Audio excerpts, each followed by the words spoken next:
কোনোবাই কয় যে বিজেপি দলে ভাল কৰা নাই, মই তেওঁলোকক এটাই কথা কম, মোৰ এইখন হাতেদি মই মুখ্যমন্ত্ৰী হোৱাৰ পিছত 1.5 লাখ ল'ৰাক চাকৰি দিলো, আৰু মই যদি 1 লাখ টকাকৈ ললোহেঁতেন মই 1500 কোটি টকা মোৰ ঘৰত মই জমা কৰিব পাৰিলোহেঁতেন, আৰু চাকৰিৰ কাৰণে মাত্ৰ 1 লাখ টকা দিবৰ বাবে কোনেও আপত্তিও নকৰিলেহেঁতেন।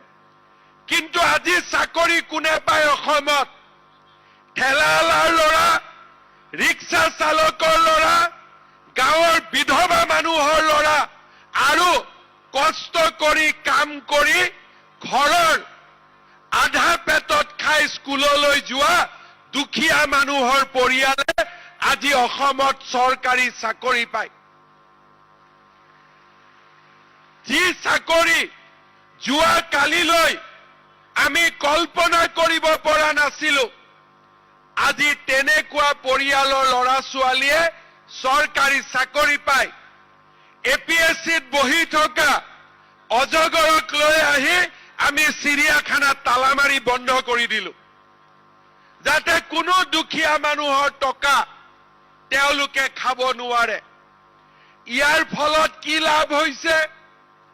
যাৰ ঘৰত চাকৰি পাইছে ভাল কথা, কিন্তু যাৰ ঘৰত স্কুলত ল'ৰা ছোৱালী পঢ়িব যায় তাৰো মনত এতিয়া এটা আশাৰ সৃষ্টি হৈছে যে দিল্লীত নৰেন্দ্ৰ মোদী আছে, অসমত হিমন্ত বিশ্ব শৰ্মা আছে, বিজেপিৰ চৰকাৰ আছে, টকা পইচাৰে চাকৰি নহয়, মই পঢ়া শুনা কৰি চাকৰি পাব পাৰিম, মোৰ দেউতা মাৰ নাম উজ্বলাই তুলিব পাৰিম।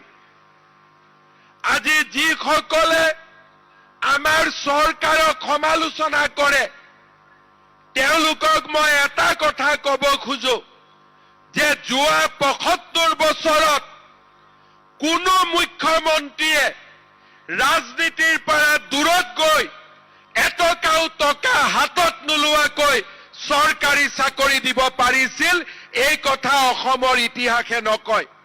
কোনোবাই যদি টকা লোৱা নাছিল, ৰাজনৈতিকভাৱে চাকৰি দিছিল, কিন্তু এইখন চৰকাৰে টকাও লোৱা নাই, ৰাজনীতিও কৰা নাই, অসমৰ চৰকাৰী চাকৰি জগতখনলৈ নিৰ্মল গংগাক নমাই আনি অসমৰ ৰাইজৰ সেৱাত আমি নিজকে নিয়োগ কৰিছো।